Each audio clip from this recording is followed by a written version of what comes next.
Well, welcome to our show. I'm telling you, this is going to be good. We've got an outstanding show going on, brought to you by KUHS Radio TV Denver, being broadcast in 249 territories all around this planet. And man, it's an honor to have one of the greats in terms of art, one of the greats in terms of book writing and AI. This is going to be profound. This is going to be it's going to show you what the value and the processes it takes to produce a show and to produce something that is so new. And everybody's talking about how AI can bring forth so many different critical ideas, bring forth beautiful new directions and things that we can do. And I'm going to introduce somebody here, Mr. David. That's right. And he's got I'm telling you, he's got a book called Cringe Worry. And David Sherwin Parker is on with me right now. We're going to talk to him. We also have NJ Oliva broadcasting. Hopefully he joins us all the way from Africa. I'm not sure why he decided I'll go hide. He's afraid of what he's going to hear on this cringe-worthy book. AI, let's go over that a little bit, has come across as way back when, 4 or 5 years ago, it was created to do these certain assessments, and it's like Google on steroids, but it's now developed into something even bigger than that. And David has gone on to produce a book that kind of identifies the administration and who's in charge. And we're going to use a different format on how to talk about this individual. We're going to try not to mention any names or say anything in terms of who this is. But I'm going to introduce David right now, and he's going to introduce himself and tell you all about who he is and where he comes from. And with that being said, I'm going to open up the scene here so you can see me as I talk away. You can hear me on the radio as well. You can go to www.kuhsdenver.com. You can, if you can't watch, you can hear. But the video is live on our website. Audio is also live, or you can just stay with the video because you can watch it in its entirety. There may be some more shows coming about if we can't get it all squeezed into this one. But with that being said, I'm going to introduce David Sherwin. David, take it away, brother. Thank you, Henry. I really appreciate it. I'm honored to be with you. To start out, I mean, you asked about some of my credentials, which actually gets right down to the core premise of what we're going to be talking about, character, resume, qualifications, that sort of thing. And with that, most resumes start with your university education. But the reality is that who we are is already etched in stone by the time we're 5 or 6 years old. And with me, I was raised by Eileen Doolittle, written up in Newsweek as the poet painter. And my stepfather was a Marine. And that's about everything you need to know about me. As far as my resume, I went to the University of Colorado, studied art under Frank Sampson. My only objective there at the university was to become a professional soccer player. Um, After an injury, I had to go find employment. And I ended up working for KMGH TV, the at the time the Denver CBS news affiliate. And I started out creating the artwork that came up behind the anchor man. Um, and then from there, some people remember, I worked for Barry Fay. I promoted music, and then was pulled into primarily focusing on promoting Red Rock Summer of Stars. And I started out first working for Coca-Cola and then Anheuser-Busch. And things kind of took off from there. And Anheuser-Busch had me start doing a bunch of projects like promoting the Grammy Awards, the New York City Marathon. If anybody remembers, I did the artwork of the red buffalo floating over the Flatirons for the University of Colorado's 1990 National Football Championship. And kind of commercial art design and advertising, I started painting. Um, initially showing in Denver, Vail, Aspen, Santa Fe, Jackson Hole. I was picked up by Circle Galleries, which was the largest gallery chain in the world um, at the time. And I started showing in New York, Chicago, Atlanta, Las Vegas, San Diego, all over the place. Um, and then, after that, I mean, things got a little crazy. I continued painting and writing, but I ended up in the south of France where I raised a family and um, ran a vineyard, renovated an old chateau, won a gold medal at the Concours de Paris for winemaking, and showed my art there. And I came back to the States, I don't know, about 6 years ago, and since then I've had my artwork featured in four museums: the Museum of American Art, on permanent display at the James Museum, the Charles Russell Museum. I've done three events with them, and I'm currently showing in the Art of the West show with the High Desert Museum. And as a side project, I write. You know, um, it's for me the written word is just another canvas, one without dimensions. But that's basically my story. I'm just a raw creator. Consider myself nothing more than a humble artist. Now, you talk about all this good stuff. I mean, that was a lot there that you put out there, which is good. And everybody gets to know you a little bit better just by what you talked about there, David. Now, we're going to talk about this latest project that you've done and how you developed it, and then let's talk about what's in it. We'll start with a few of the chapters, and you can use the name. We redacted the name, and so we can go about utilizing that because we're not going to say a name, right? We're going to be very careful on how we do this. So let's talk about Right. your latest project and how this came Well, about. I think it's important to kind of start out with the backstory where, most of my writing um, prior to the last couple endeavors were more whimsical. I was just doing a feel good thing. I was doing some illustrated uh, children's books, Christmas book. I did a book called True Fishing Stories. It was just, American humor, a genre that, was more in tune to what I was doing. Um, but as far as backstory goes into my actual stepping into what I call political dissidence, it began all the way back in 2006 when I saw Alexander Levichenko dying of radiation poisoning in a London hospital. And I knew then that somebody that would order that kind of torturous, slow death of somebody that was a critic, their behavior wouldn't improve over time. And then I wrote the art department, Creativity for the Kremlin. And surprisingly, that was a project that was, kind of pure satire.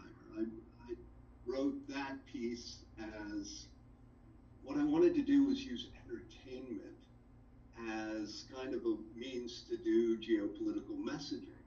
And I felt that, you know, America's strongest armament is its influence through entertainment, comedy, films, journalism.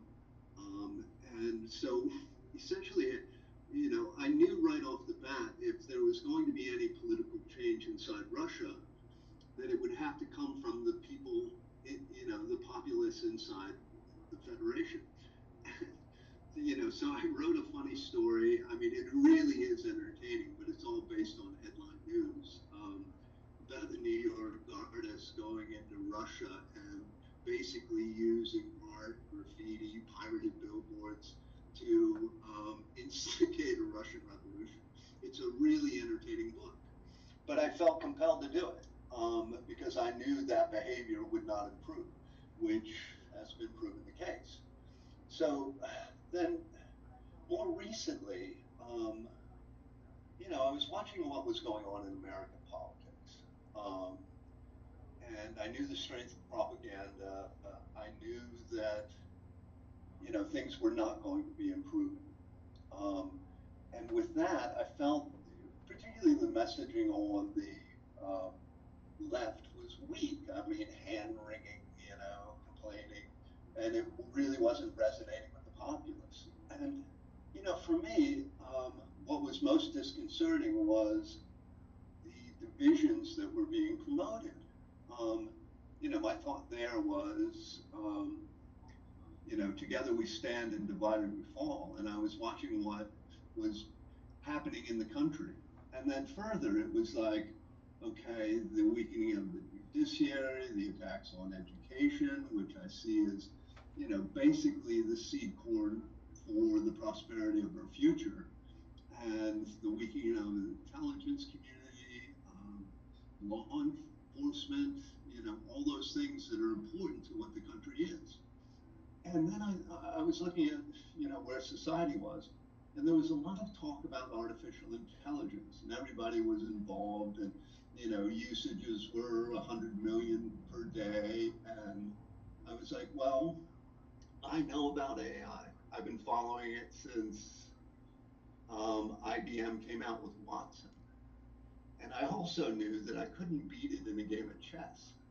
I was like, okay, here's a great tool.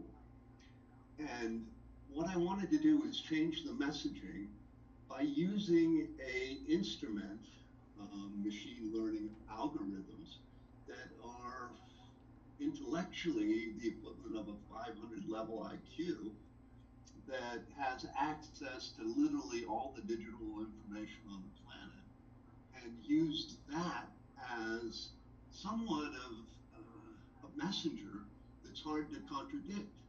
So all I did was basically just started asking the computer questions. Um, and this goes back to the character. I asked the computer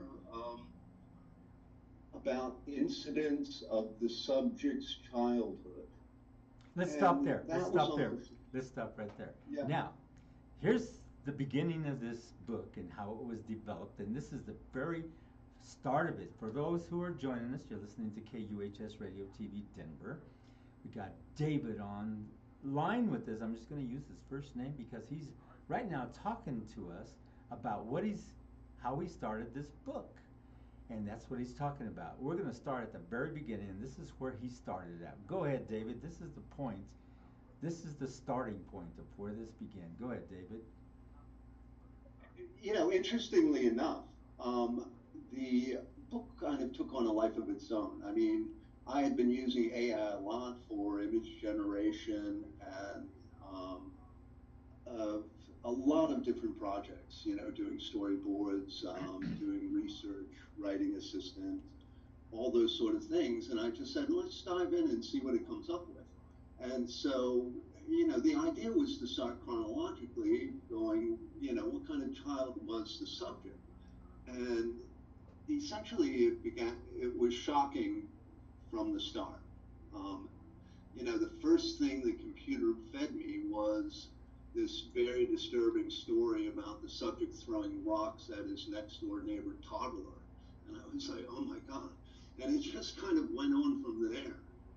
And so it was interesting how it developed because, I thought, well, it'll be interesting if I can say that I wrote the entire book in a weekend.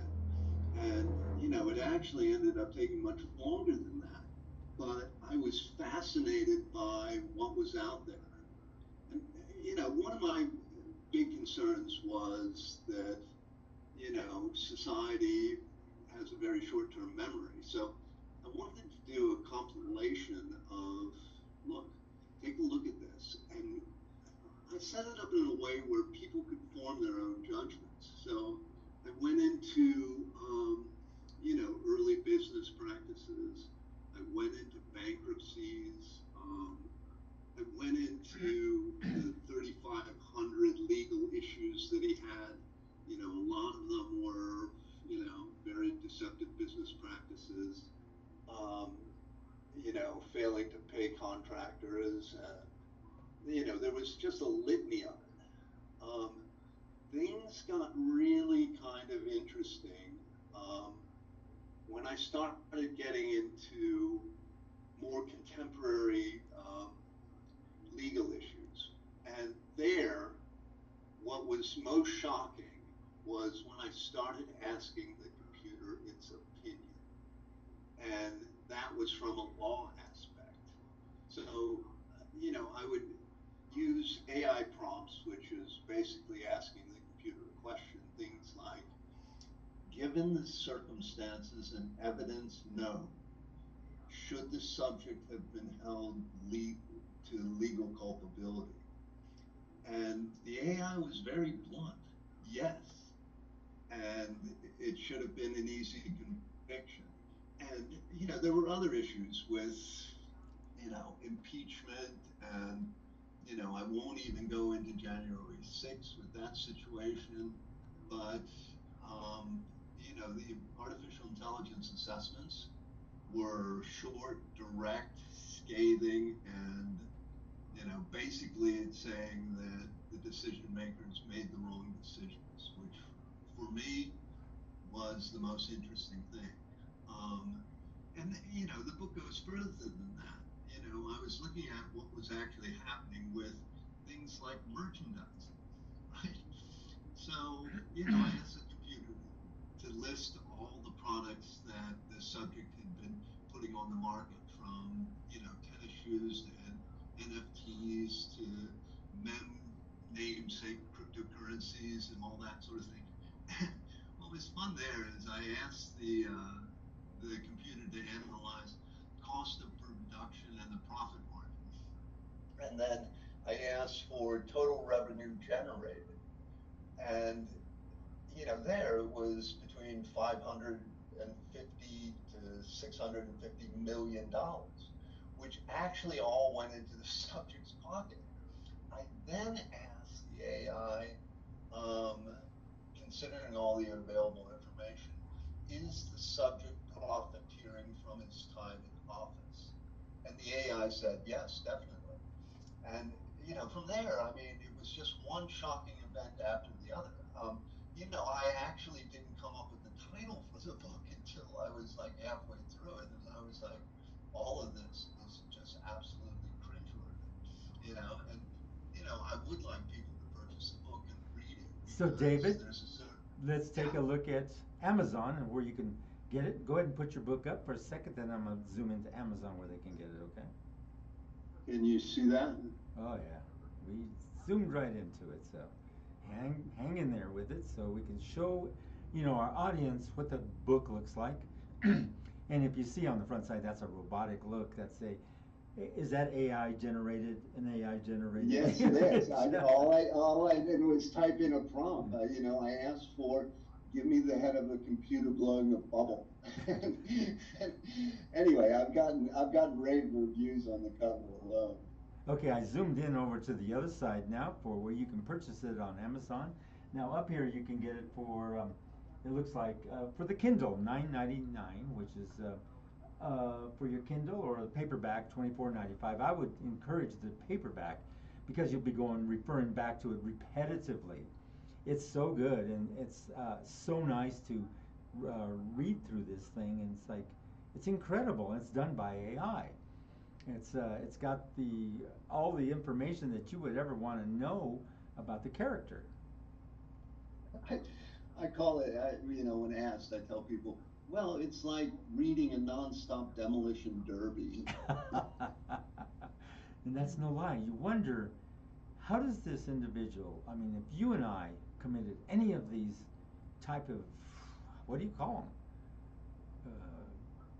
What would you call these things Well, he's been doing? but I mean, You and I would be I'm in prison. I I've thought a lot about it, and with what I do as a trained observer, I really like to look at both sides and have an understanding.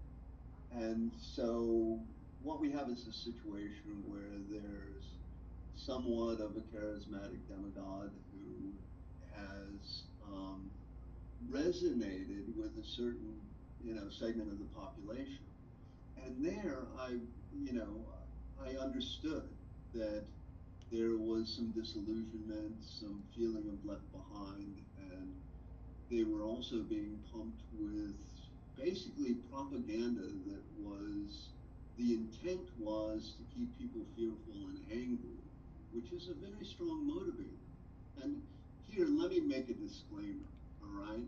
I didn't write that book out of hate. I wrote it out of patriotism.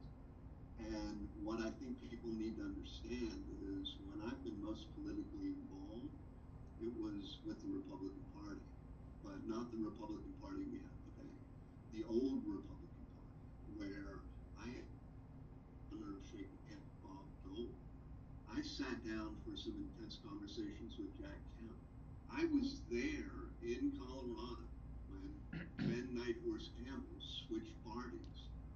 I honored, admired, and respected John McCain. So, it was a different kind of principle and philosophy at that point. So, what I was looking at is that, I mean, general policies was on the lips.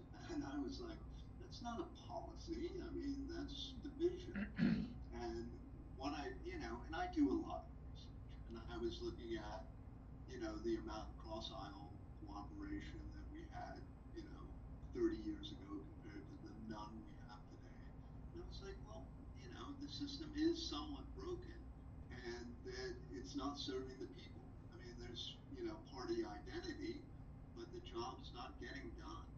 And, I look at things like the immigration issue. Well, there was a bipartisan immigration legislation put on the table that would have, really helped resolve that. But it was squashed in the House of Representatives because it was a hot button issue that they didn't want fixed because it was going to be an election political issue that they wanted to pump up. And to me, it seemed ridiculous. You know, my my thoughts, my views are is there's readily available, reasonable solutions for all the problems we face if only we learn to cooperate. And as you say So, this, David, let me interject some of my thoughts here as you talked about the immigration. Now, you in this book, there's some parts in there that are just it stuns you. It's like, wait a minute, what is this guy thinking? Now he did this big, beautiful thing, and it's generating all this money or sending all this money to help ICE. I mean, what is in your mind, and what this book has brought you, in your mind, what do you think his goal and his objectives are to do with all this money in ICE and immigration? well, it's certainly a power play, and I won't talk about the playbook that the actual plan, is ripped out of, but it's pretty obvious that,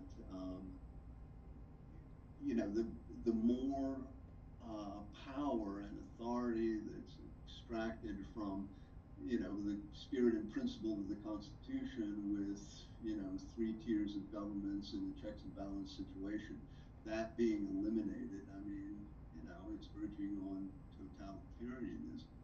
But, with that said, I mean, you look at things like the um, removal of habeas corpus, one of the core foundations of the principle of what makes America great, the law and order that, holds up, everything we do, including the economy. I mean, our stringent and fair legal system is the foundation of our economic prowess. Now you With talked that about, said, yeah, you talked about habeas corpus. I was watching a video where they asked Nome what habeas corpus was. She had no clue. well, that's interesting you bring that up because in the book I go through actual qualifications. So, I asked the AI, considering the resume and the business acumen and And his their actual, ethics and their ethics, yeah, right? his actual credentials, should the subject be allowed to take control of the, you know, largest economic bloc on the planet, hence, influencing the entire globe's economic well-being. And, the artificial intelligence said, no, there is no justification for his taking over the economy because he just doesn't have the And qualifications. that is And then I go, yeah, spelling out then I tariffs, go, right? That's like spelling out this well, tariff problem that he's causing. you It's know, like he I, creates a problem and then acts like he's having a solution for the problem he created. It's well, interesting. where I wanted the AI to have an opinion with this, I would like to interject my opinion, and this is just as an observer. Okay, tariffs. All right. So those are essentially attacks on the people, and I've been contemplating why, and knowing somewhat, you know, being a student of who these, their thought processes, I looked at it going, okay, that's an excuse for the increase in price. And I was like, how would they come up with that? And one of the things I noticed is that after the disastrous COVID attack, that was a natural disaster that was, handled just abominably. If there had been a uniform address, we would have had, similar kind of death rates to our neighbor in Canada, which were, one third the loss of life. And it was just handled very poorly. But after that, there were bottlenecks in the supply chain, and prices did go up. And so essentially, the, the last president got blamed for the inflation that was occurring there. But it actually, in reality, the supply chain issues were fixed, but the prices remained high. And my thought is that the current administration is looking at tariffs as an excuse to charge people more.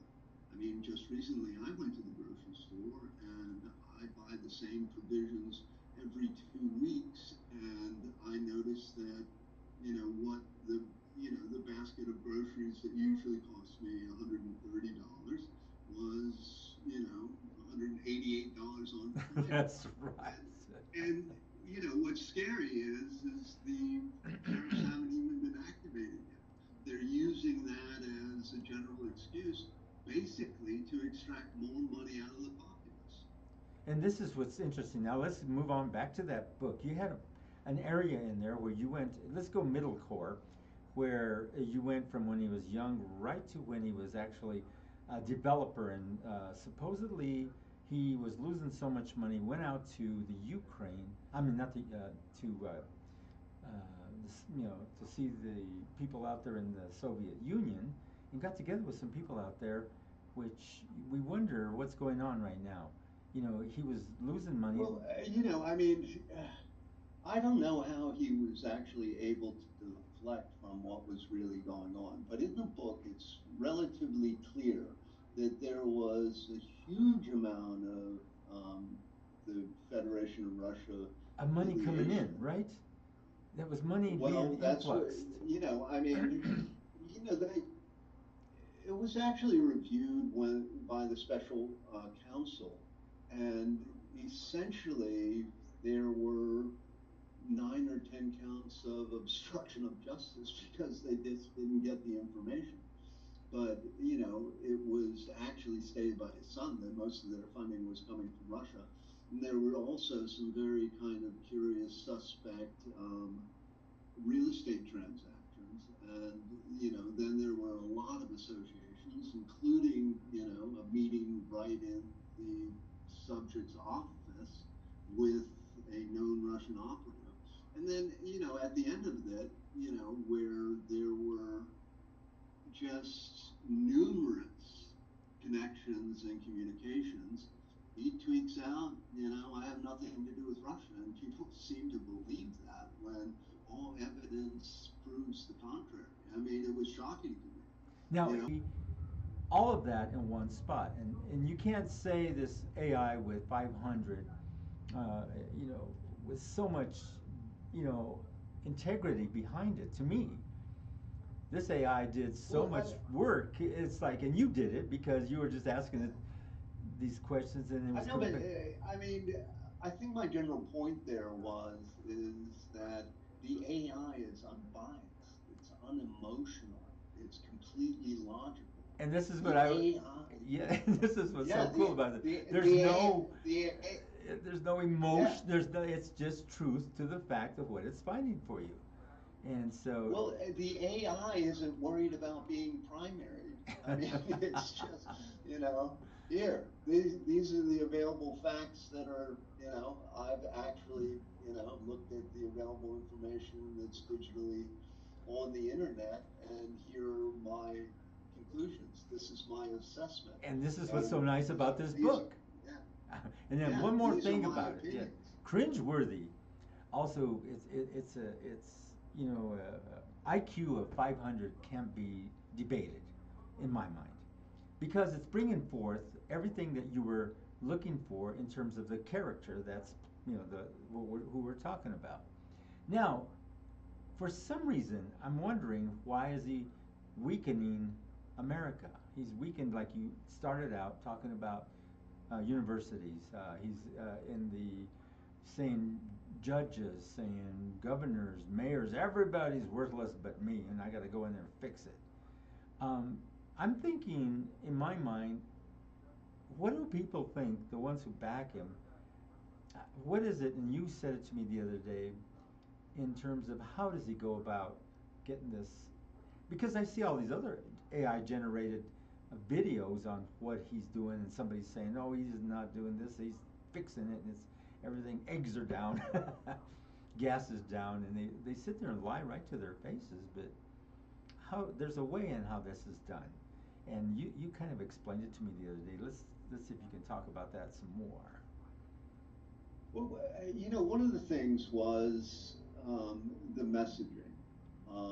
And then there's the psychology behind the messaging, where those people that are, supporting this agenda, they're going to have a very difficult time changing their mind. And, I mean, there's been a lot of analysis of, the thought processes and not being able to admit they were wrong and,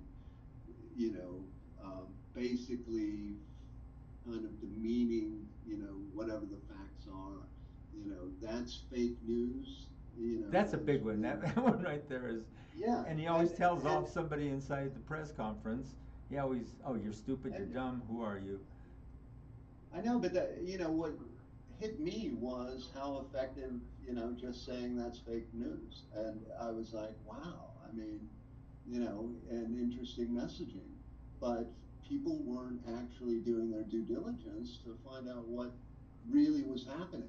And so what I did was put together a whole litany of boom, boom, boom, boom, bad behavior and going, I didn't, and yes, I admit that I somewhat directed the questions to the AI to get the results I wanted, but the results are what's available out there, what's known, and the assessment is done by a computer and not myself.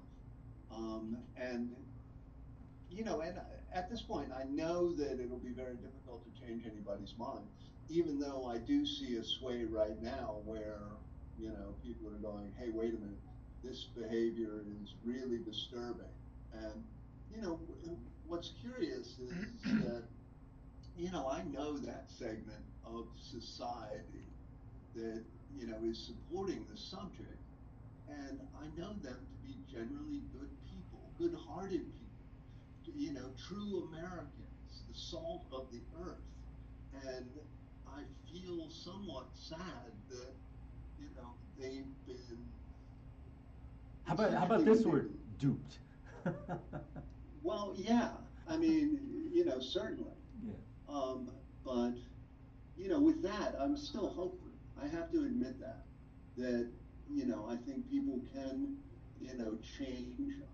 And here's the way I feel about it is that, I think our leadership, who essentially are public servants, they should be not heard, but just work at doing the people's good. And for me, it's very difficult to watch this kind of, continue nonstop circus, sucking all the air out of the news cycle when they should be sitting down and coming up with solutions for the problems we're facing. So with that, I mean, there's a bunch of issues that, you know, I see, kind of those supporters pining for how things used to be. Well, I mean, there used to be a Fairness and Information Act, which basically said you're not allowed to lie to the public, right? And that's been eliminated. So that kind of fueled the whole propaganda machine, which actually, dividing the country and having one segment, you know, in their pocket is, the economic benefit. I think with certain stations making like 2 billion a year by agitating half the country. I Um, like the word you use, agitating, and that's exactly right. Now he was able to 60 Minutes. I think 60 Minutes is an outstanding show and program, and it was a great network news program. But he was able to get that shut down just with the giant money that sits behind him.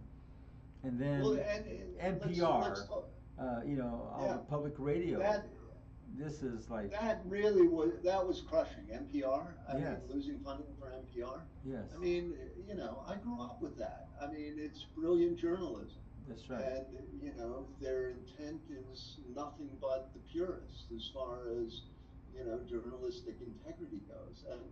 And for me, I think that really is criminal manipulation of it.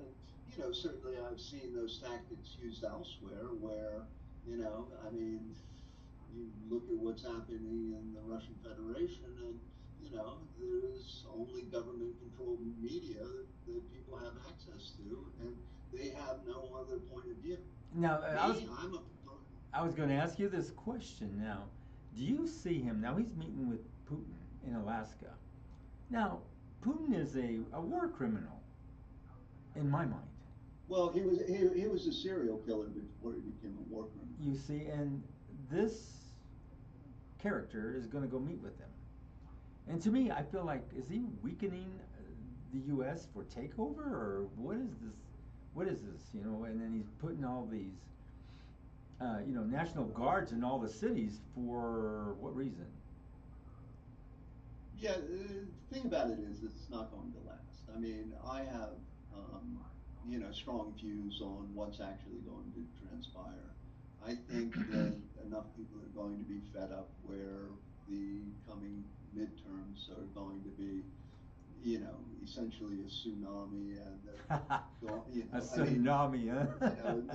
the subject's going to end up being a lame duck for sure. But other things that will be happening at the same time is that there's going to be mental and physical degradation, and it's just going to be, it's going to be bad and uncomfortable, cringeworthy, as it were. So let's talk And about the book, Cringeworthy. Now remember this book. Everything is in this book done by AI, so you can't blame David for it. He just put it together. This is all the stuff that you reached out there and did about the character in the book, from start when he was very young to the very now. And it's using AI as its source, and it was well done, I think, because I looked at it. I go, whoa, I can put it down, and you don't want to put it down too. And I'll show you where you can purchase that book. You can go to Amazon and type in Cringeworthy book, and you can download it on your Kindle or get it in paperback. And they're available now if you want to get it up on Amazon. I got it up on the screen there so you can see where to go. Just type in Cringeworthy book, and it'll pop right up. And if you got a Kindle, bring it down, and you won't put it down. You'll be back to it about 10 times like I was. And so it's done by David, Mr. David. I'm so proud of you, dude. And so thank you, I really appreciate it. I think the audience needs to know what my intention was, right? Yes, let's go over that. Is And that there may be another show talking more about this and what your intentions are. well, my intention was absolutely pure. What I wanted to do was provide the available information in a method that would be considered unbiased, so that each individual that actually went through the book would be able to form their own opinion. I think, though, that, after reading the book, you would have some serious questions about the subject's character. But that was the point. That, my feeling on it is that I, you know, I'm a patriot. I love America. And I think that having leadership with unquestionable integrity, with moral fiber, with ethics that actually understands the principle and spirit of the Constitution which our founding fathers have written is, something that's important to me, that we need to maintain that. We need to protect that. And what's And we sad need here, to, yeah, and what's sad here is yeah, as you talk about the Constitution, they have ripped it apart and like if they wanted to be the way they want it to be by throwing things right out of it, like it doesn't belong there, and just going right past the law of the land. And then he has well, the I House, mean, he's got the Senate, he's got the Supreme Court who will back him, which is really hurtful to, I think, the American public that knows all this stuff. well, from my position, I look at it that, there's certain people in government that have looked at our system and sought for pressure points, weaknesses in the chain that they could use to take an advantage when, essentially, any demographic statistician would say, yeah, the things in the country are changing, but we have a system that is more favorable to geography than to the individual voter. And, we see manipulations in the judiciary that favor certain things.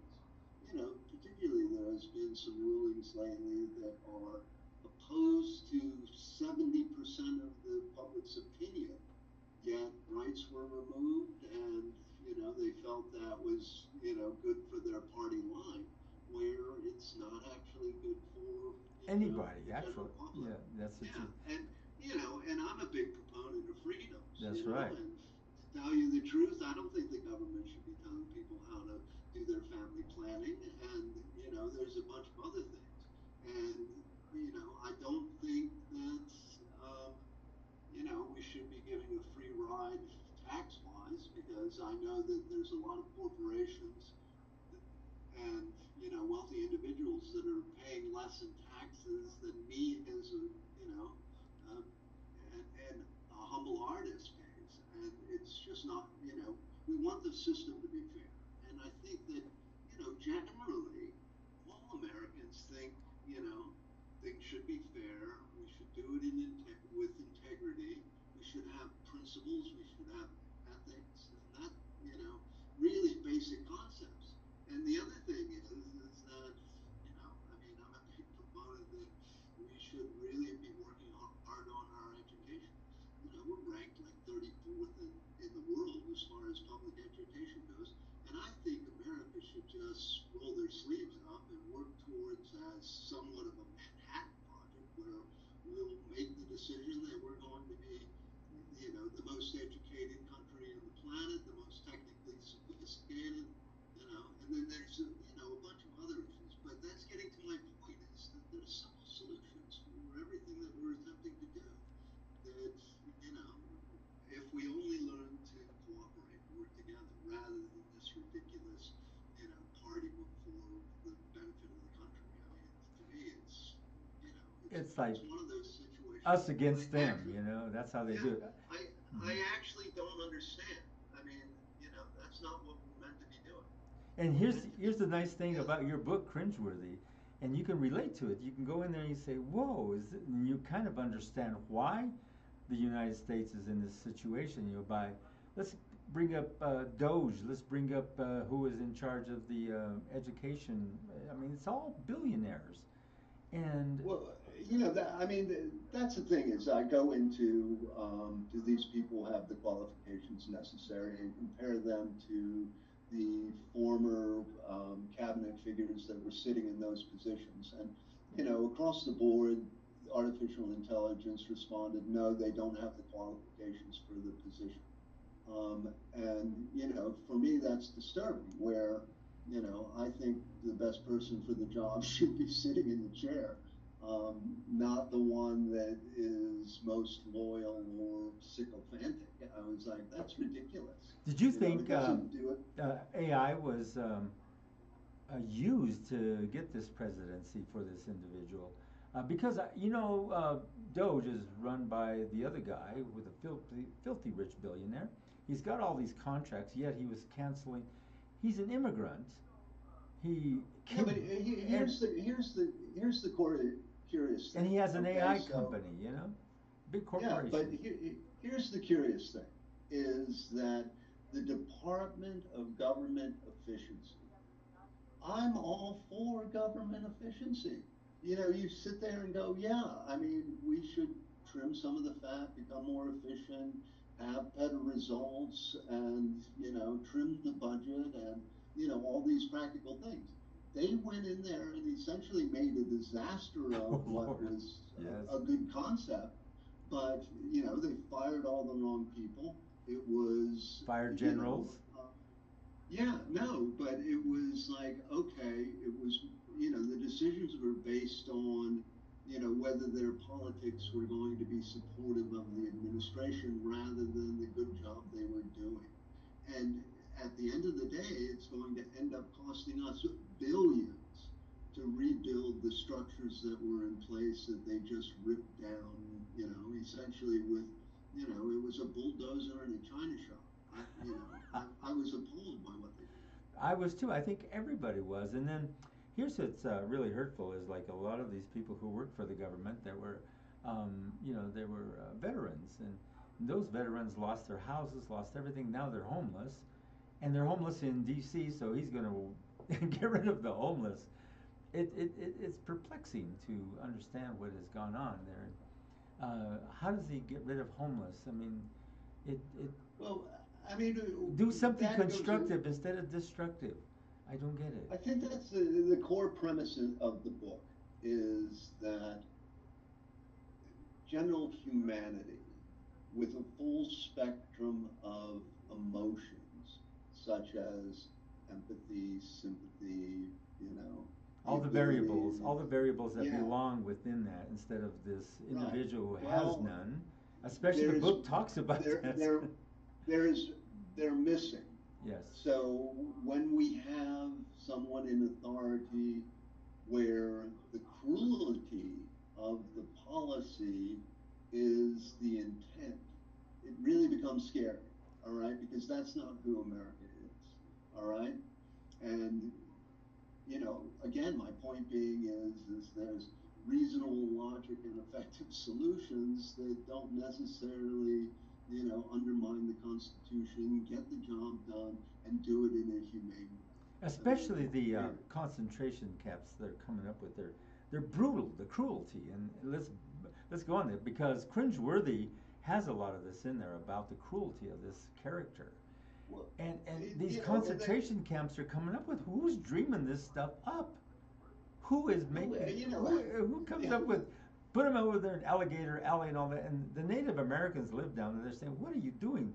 This is natural land. You can't disrupt this with this prison over here." And they did it well, anyway. I mean, if we do word association, I mean, think what other countries might have a gulag. I like that.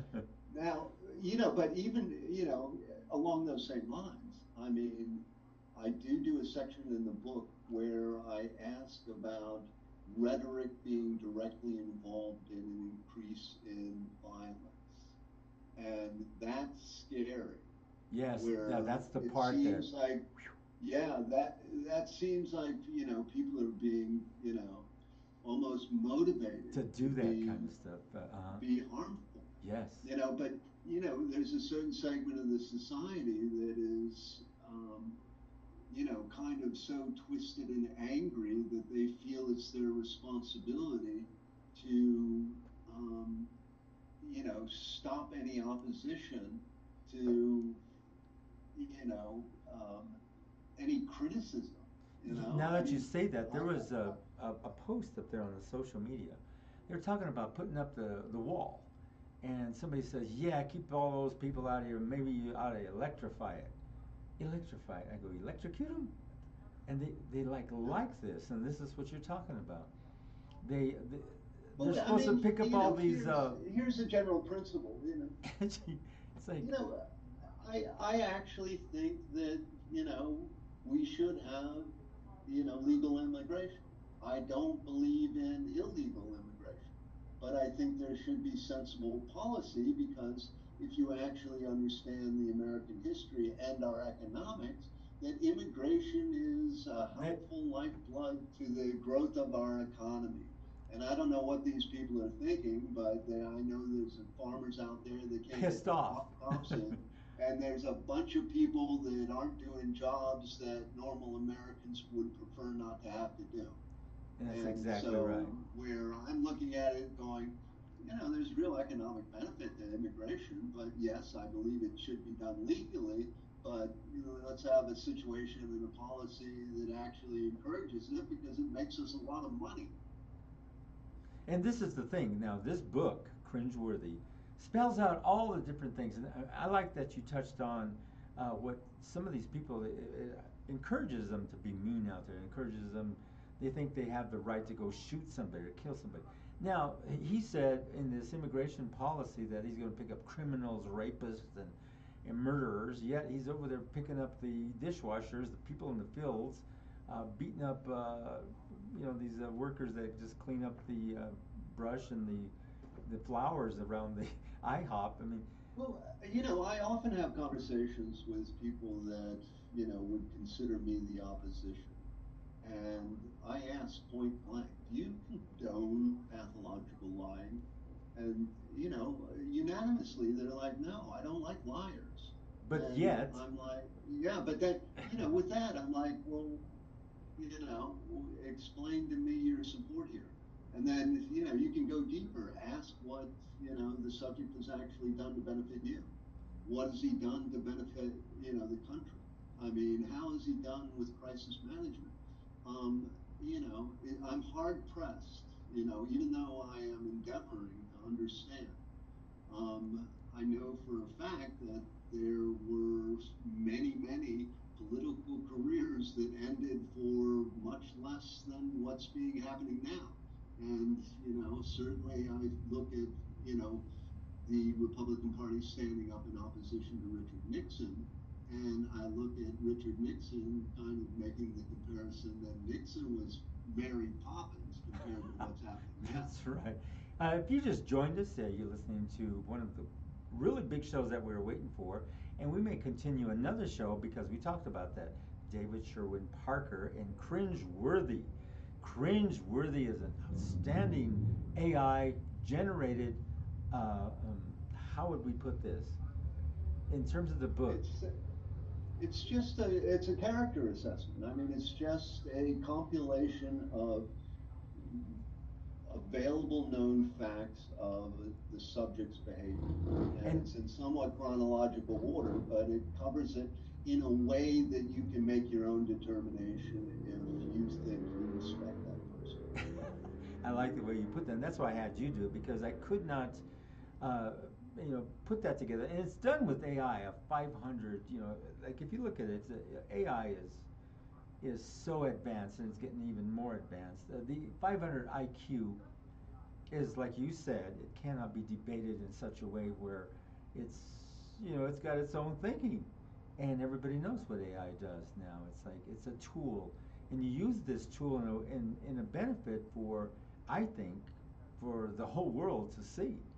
The whole world can buy Well, this book and see, and it's like your Bible of this character that's in there, and you can go and back and see if you deal with this individual, you'll know. You go back and you'll say, "Hey, look at what he did here. Look what he did there." Look, well, well, with this, I mean, most people are using AI as, research tool. What was most astounding in the book is when I started asking the artificial intelligence its opinion. that right And there was the key. if That you do, it will provide it. If you ask it, what's your assessment? What do you think? The the AI, I mean, I have to say that I walked away from it feeling like, Yeah, I have a new best friend, and he's really smart. The intelligent quotient at 500, well, of course, and it's good because it actually gets you thinking a lot more too. After you get the delivery of its opinion, your eyes, I know your eyes is that they're staring at its opinion, and you thought, Well, you know what? What was fascinating is how intuitive it was because, once I started rocking and rolling, it started making suggestions about, wouldn't you like to know this? and you keep going, And you keep pressing the buttons, and it yeah, keeps going, no, and it keeps, it's like yeah, and incredible, huh? that's why the book took on a life of its own because the computer actually became engaged. It knew what I was doing. It And knew then what I was it looking for. lists three or four, five other things, and as you press them, and then it opens up more. But for the book, Yeah. I think you grabbed some of the most intriguing parts of what you were finding. And as you put it together, as I read more and more, I go, whoa. Some of it is frightening, actually. And that's what I like about the book. It's frightening. Like, Well, is this you know, person really in charge? I know, and that was my point. And we go back to the original premise where each of our characters is established when we're very young, um, and that character, those behaviors, um, personality traits are somewhat etched in stone throughout your entire life. And so you look at it and you can see the thread through the entire kind of semi chronological history that there was nothing but bad behavior. And we're dealing with that now. And the subject's now 78, 79 years old, and he's the same kind of character he was when he was 6 years old when he punched his music teacher.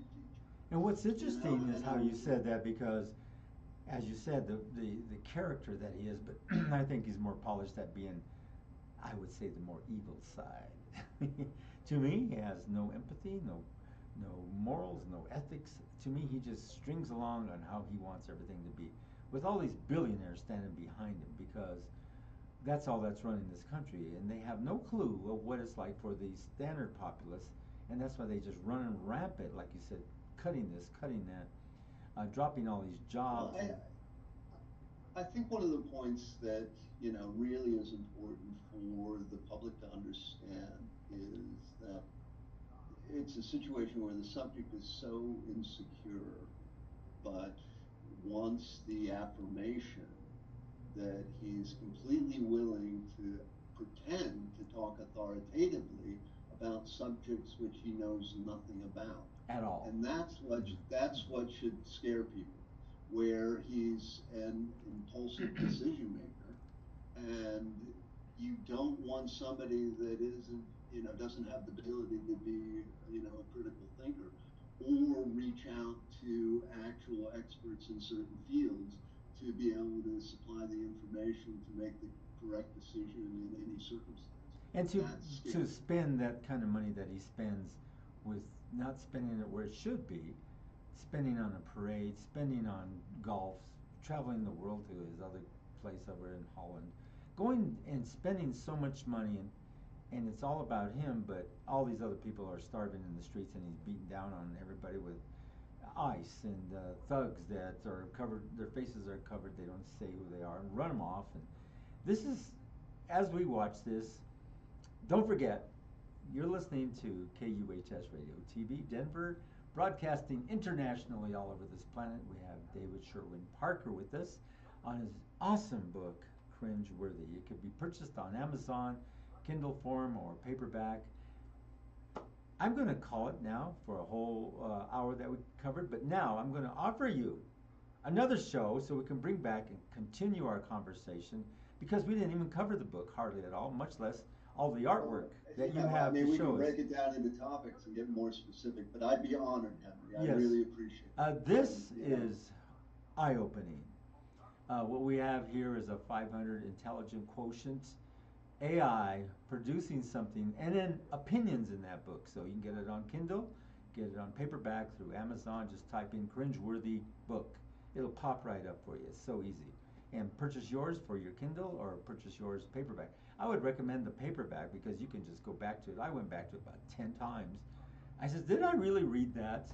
AI is putting out so much, and like you said, the opinion, you can't you can't contest the 500 IQ opinion of a computer because you're not saying it's you, it's an opinion of a artificial And intelligence. then, with that, I also would like to encourage the audience to get the book, and while they're reading it, if they, have a certain subject or episode or event that I missed, to just jot it down and get involved in the whole process and expand the discussion.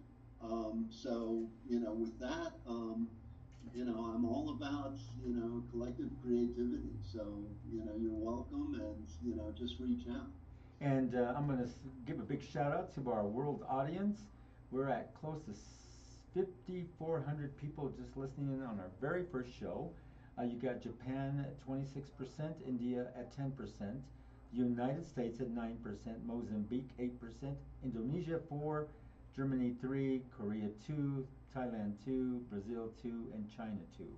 So you did have a pretty good audience for your very first one. Now, when we go to the second or third one, it'll by far go over 10,000, 15,000 logging in to hear what you have to say, especially this first one. So I'm going to actually do some reels of what we did here and push that out there so they can actually get to meet you and know who David Sherwin Parker is with his book Cringeworthy that is available on Amazon in Kindle form or paperback. And it was a pleasure having him here on KUHS Radio TV International. So we took this international, of course, we talked about that, right, David? We talked, we're Yes. going to go international with this, and so we see what we can pull up here. And I just gave you the readout. Well, I took a well, picture of Henry, it for you, too. So, yeah, mm. Henry, just let me express my sincere gratitude for you allowing the artificial intelligence to exercise its First Amendment rights. And now that you say that, KUHS Radio TV is partially run by artificial intelligence when I have to come up here as a producer and step forward. So we let AI, it did a fine job. I mean, it was moving everything around. And, I could see everything as it works. I have to look around and make sure it's on point. It was right on point. It did not fail us. And we know that with this being said, thank you, David Sherwin Parker, as being my guest here on this beautiful show that we got to produce with Cringeworthy, the book by AI. So make sure and get yours off of Amazon, Kindle form, or paperback by David Sherwin Parker. He's also from Colorado. Right now you're broadcasting from where? Connecticut? I'm in Connecticut. So with that being said, we were supposed to have another guest on here, but he was in Africa. He said his internet was so poor, it was like dial-up. So I think we missed him, but we'll try to get him on the next one. It was Capital Steps Consulting, which was taking us right next to the individual we're talking about, and I wanted to have him come in here and see what he had to say. But we didn't get that done today, but that's okay. There's other shows that we're going to bring you back on and see how far this goes. Thank you, David, for being a part. Thank you, Henry. I really appreciate it. And so now All we're going right, to go I'll be back, talking to you soon. and we're going to All right, going take care. back to our music, and so talk to you later.